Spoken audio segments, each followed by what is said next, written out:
सदोष अशा मतदार याद्या निर्दोष करण्याच्या दृष्टीने त्यांनी प्रयत्न केले असं सांगितलं।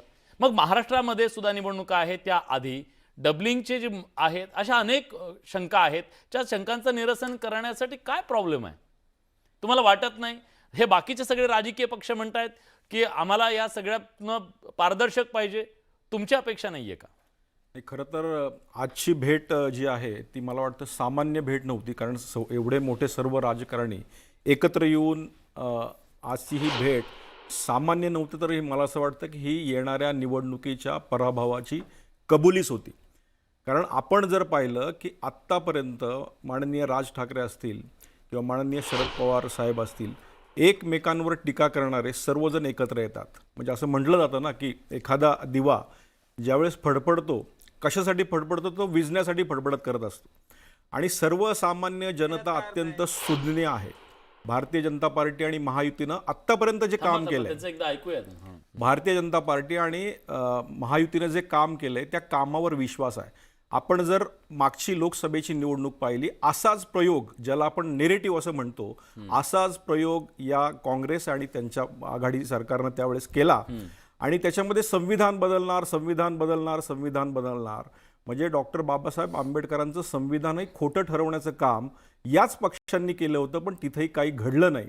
आणि ज्या महायुती सरकारनं खऱ्या अर्थानं ज्यावेळेस संविधान बदलणार हा नेरेटिव्ह त्यांनी सेट केला होता आणि तो सर्वसामान्यांपर्यंत पोहोचवण्याचा प्रयत्न, नाही प्रश्न मला कळला तुमचा, पण मला हेच सांगायचं की आजची जी भेट होती ती भेट जी आहे ती एकत्रीकरण, सगळ्यांनी येऊन हे नेरेटिव्ह सेट करायचं आणि जनतेची परत एकदा दिशाभूल करायची।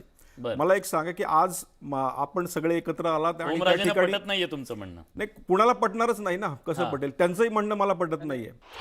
नाही पण तुम्हाला हे तरी पटतं की नाही, निवडणुकीला सामोरं जात असताना आपण मला अमितजींना विचारायचंय की स्वतः निवडणूक आयोग फिर्यादी आहे 6000 बोगस मतदार नोंदले म्हणून, का तपास होत नाही त्याचा? नाही फिर्यादी आहे तुम्ही म्हणताय, पण मला सांगा की ज्या वेळेस याच निवडणूक आयोगाने अनाउन्समेंट केली होती की तुम्हाला कोणाला शंका असेल की तुम्हाला व्हीव्हीपॅट मशीन चेक करायचे कोणाला कुठे, ते त्यावेळेस काही कबुली झाली का?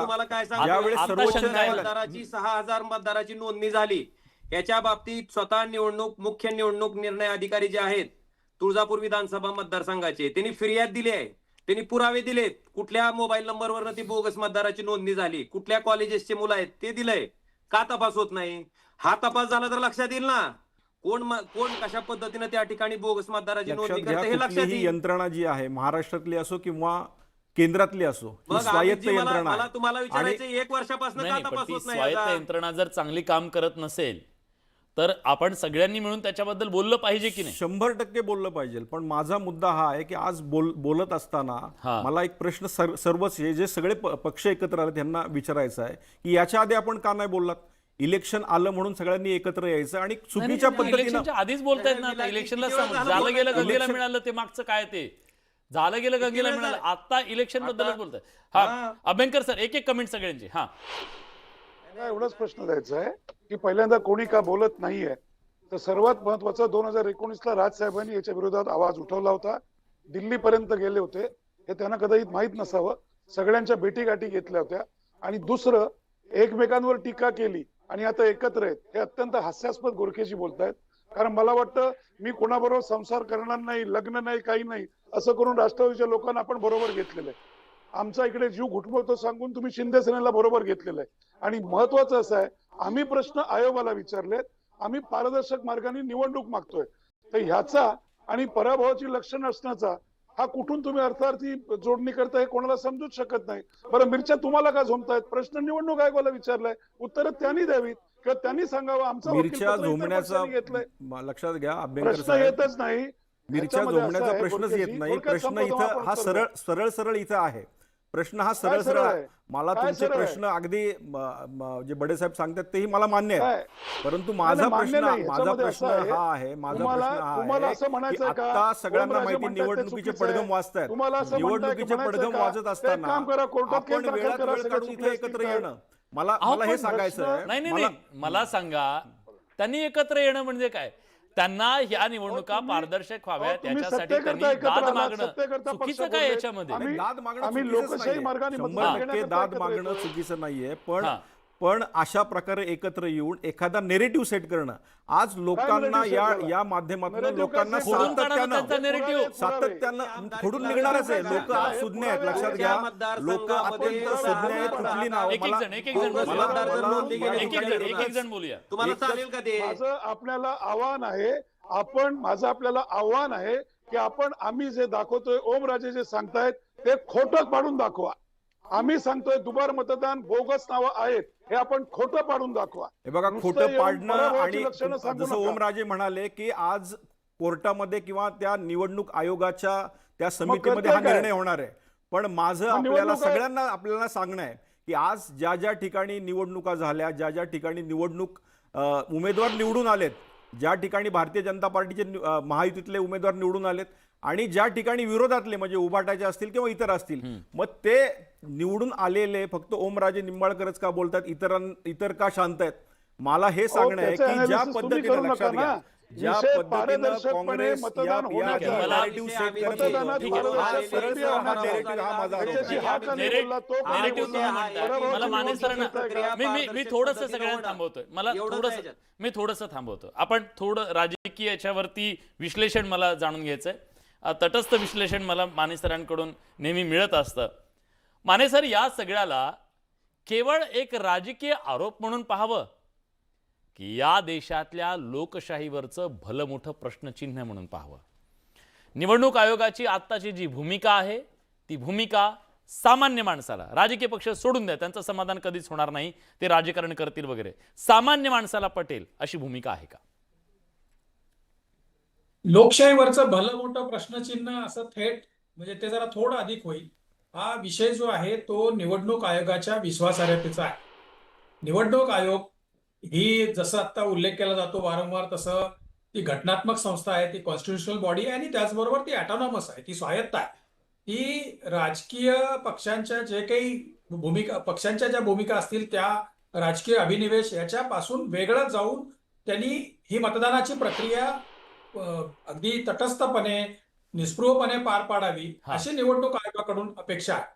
आणि दुर्दैवाने ते आता होताना दिसत नाही आणि त्यामुळे निवडणूक आयोगाची विश्वासार्हता मात्र नक्की पणाला लागली आहे. त्याची काही कारणं आहेत. एक तर पहिला मुद्दा असा आहे की आता ओमराजेंनी ज्याचा उल्लेख केला होता तसे महाराष्ट्रात आणखी काही उदाहरणं आहेत.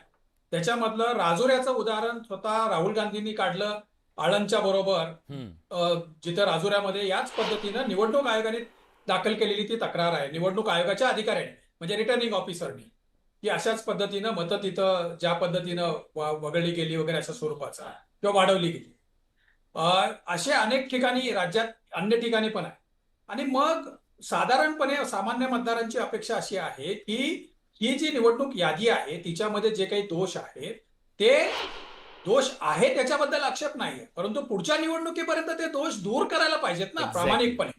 आणि ते प्रयत्न प्रामाणिक पाहिजे. ते राजकीय भूमिका घेऊन नाही चालणार किंवा राजकीय पक्षांच्या भूमिकेत जाऊन ते नाही करायला पाहिजे. निवडणूक आयोगाने स्वायत्तता त्यांची जी आहे ती पूर्णपणे राबवायला पाहिजे आणि त्यानुसार करायला पाहिजे. दुसरा महत्वाचा मुद्दा असा आहे की आता ज्यावेळेला बिहारच्या निवडणुकीची घोषणा झाली तर त्याच्या 6-7 दिवस अगोदर 1 ऑक्टोबरला बिहारची अंतिम यादी जाहीर केली. आणि आपल्याकडे आपण जनरली असं समजतो की निवडणुकीचं नोटिफिकेशन निघेपर्यंत तुम्हाला मतदार यादीमध्ये सुधारणा करता येते. अंतिम मतदार यादी जी आहे ती नोटिफिकेशन पर्यंत जर करता येते. आता सुप्रीम कोर्टाने जर 31 जानेवारी 2026च्या अगोदर निवडणुका घ्या असं सांगितलंय, म्हणजे आतापासून साधारणपणे 3.25 महिने आहेत किंवा 3.5 महिने आहेत, तर या 3.5 महिने शिल्लक असताना 1 जुलैच्या मतदार यादीवरतीच निवडणूक होईल स्थानिक स्वराज्य संस्थांची, विशेषतः महानगरपालिकेची. असा हट्ट कसा काही निवडणूक आयोग धरू शकतं 4 महिने अगोदर, 3.5 महिने अगोदर. आणि त्यामुळं ही निवडणूक यादी पुन्हा रिफाईन करत जाणे, पुन्हा ती सुधारणा करत जाणे, ही बेसिक रिस्पॉन्सिबिलिटी जी आहे ती निवडणूक आयोगाची आहे. ते होताना दिसत नाही. आणि या उलट म्हणजे आता आमदार गोरखेंनी जी भूमिका मांडली नॅरेटिव्हच्या अनुषंगाने, तर मला थोडंसं त्यांना असं पण विचारावं असं वाटतंय की एवढे एकमेकांशी भांडणारे नेते, राज ठाकरेंपासून शरद पवारांचा आपण उल्लेख केला, एकमेकांशी भांडणारे नेते जर एकत्र जाऊन त्या निवडणूक यादी संदर्भात जर राज्याच्या निवडणूक आयुक्तांना भेटत असतील, तर भारतीय जनता पक्षाचे लोक पण त्याच्यात सहभागी झाले तर काय बिघडतंय? निवडणूक यादीच तर पूर्ण शुद्धीकरण होईल किंवा ते प्रक्रिया जी आहे ती अधिक निर्दोष होईल. तर ही अशा पद्धतीची आहे आणि त्यामुळं काय झालंय की विरोधी पक्षांनी आरोप करणे आणि भाजपने डिपेंड करणे याच्यामुळं निवडणूक आयोगाची अडचण झाली आहे. म्हणजे ती केंद्रीय निवडणूक आयोग असो की राज्य निवडणूक आयोग असो, कारण या सगळ्या प्रकारामध्ये आणि ह्या देशभराचा विषय आहे. आणि आता ज्याचा मी उल्लेख केला किंवा ओमराजेंनी जे सांगितलं कॉन्क्रीट ज्याचे पुरावे आहेत, म्हणजे आता राहुल गांधींनी राजुऱ्याचा उल्लेख केल्यानंतर तिथल्या रिटर्निंग ऑफिसरनी प्रेस कॉन्फरन्स घेऊन सांगितलं की नाही आम्ही आता ते जिल्हाधिकाऱ्यांनी सांगितलं की त्या डिटेल्स आम्ही देतोय. आता तुळजापूरची माहिती तर वेगळीच येते, म्हणजे ते ऑलरेडी डिटेल्स गेलेले आहेत. हो. म्हणजे ज्या सीआयडीला कर्नाटकमधले डिटेल्स मिळत नव्हते तशा स्वरूपाचे डिटेल्स जर तुळजापूरच्या रिटर्निंग ऑफिसरनी जर दिलेले असतील तर निवडणूक आयोगाची ती अधिक जबाबदारी आणि पोलिसांची जी जबाबदारी जी आहे ती वाढते. मला असं वाटतं की याचं पॉलिटिकल बॅटलमध्ये रूपांतर झाल्यामुळं निवडणूक आयोगाची अडचण झाली आहे आणि निवडणूक आयोगाची क्रेडिबिलिटी प्रचंड म्हणजे त्यांची विश्वासार्हता जी आहे ती पणाला लागलेली आहे आणि त्याच्यातून बाहेर पडण्यासाठी काहीतरी प्रयत्न करायला पाहिजे. हनुमानजी, मला तुम्हाला तेच विचारायचं आहे, या सगळ्यातनं बाहेर पडण्यासाठी खरं तर या देशातल्या नागरिकाला ना तुमच्या राजकीय बॅटलमध्ये कवडीचा इंटरेस्ट नाही आहे, पण त्याला इंटरेस्ट एका गोष्टीत आहे, मी दिलेलं मतदान योग्य ठिकाणी जातंय की नाही आहे आणि या देशातली लोकशाही प्रक्रियेतली निवडणूक प्रक्रिया जी आहे ना ती निर्दोष असली पाहिजे, हा सामान्य माणसाचा निश्चितपणे इंटरेस्ट आहे. काय व्हायला हवं असं तुम्हाला वाटतं आणि काय होत नाहीये? विलासजी, मला एक साधा एक शेर मला सांगायचा आहे. तूफा से क्या बात हुई प्यारे मांझी सच बतलाना, तूफा से क्या बात हुई प्यारे मांझी सच बतलाना, दरिया गिरवी रखा है या साहिल कोई बेचाए. हा माझा प्रश्न आहे निवडणूक आयोगाला. अरे हिंगणा मतदारसंघ, तुळजापूर, राजुरा, आळंद मतदारसंघ, बेंगलोर मधला महादेवपुरा मतदारसंघ, 10 लाख पेक्षा जास्त मतदारसंघामधल्या लोकांची नावं, 10 लाख नावं आम्ही दिलेली की ही बोगस नाव आहेत. एका घरामध्ये 200-200 नावं कशी असू शकतात? 80-85 वर्षाचा माणूस पहिल्यांदा निवडणूक यादीमध्ये कसा येऊ शकतो? 5-5 राज्यामध्ये एक माणसाचं नाव कसं असू शकतं? आणि तुम्ही याची सुरुवात संसदेमध्ये आणि निवडणूक आयुक्त नेमण्यामधून न्यायाधीशाला काढून टाकलं. सीसीटीव्ही फुटेजचा कायदा बदलला तुम्ही. निवडणूक आयोग हा भारतीय जनता पक्षाच्या शाखेमध्ये विलीन झालेला आहे. त्याचाच आज प्रत्यय महाराष्ट्रामध्ये पण आला. अहो, आम्ही कागद घेऊन सांगतोय, माणसं जिवंत माणसं आनंदमध्ये राहुलजींनी उभा केली की हा माणूस इथं उभा आहे आणि हा मेला म्हणून याचं नाव यादीतून काढलेलं आहे. निवडणूक आयोगाच्या तोंडावर पट्टी बांधलेली आहे. केंद्रीय निवडणूक आयोग ऍफिडेव्हिट मागतायत. अरे काय लावलंय तुम्ही हे? या देशामध्ये अराजक आणायचंय का निवडणूक आयोगाला? भाजपा, काँग्रेस, राष्ट्रवादी लढाई बाजूला ठेवा, पण मेलेला माणूस जर जिवंत आहे म्हणून दाखवून बोगस मतदान करून जाता आणि जिवंत असलेल्या माणसाला कुठलीही नोटीस न देता कुठलंही कारण न सांगता यादीच्या बाहेर टाकता, तर हा घटनाद्रोह आहे, हा देशद्रोह आहे. आणि भारतीय जनता पक्षाच्या आशीर्वादाने हे सुरू आहे का? कारण हिंगणा मतदारसंघामध्ये बोललं भाजपाचीच लोक येतात. आमचं शिष्टमंडळ जाऊन निवडणूक आयोगाला भांडते तर भाजपाचीच लोक वकिली करतायत. केंद्रीय निवडणूक आयोग आम्हाला ऍफिडेव्हिट मागतायत. राहुलजी गांधी यांनी 10 लाख पेक्षा जास्त मतदानाचे पुरावे दिलेले आहेत. निवडणूक आयोग बोलायला तयार नाही. ठीक आहे, ठीक आहे. मी विचारतो, अमितजींना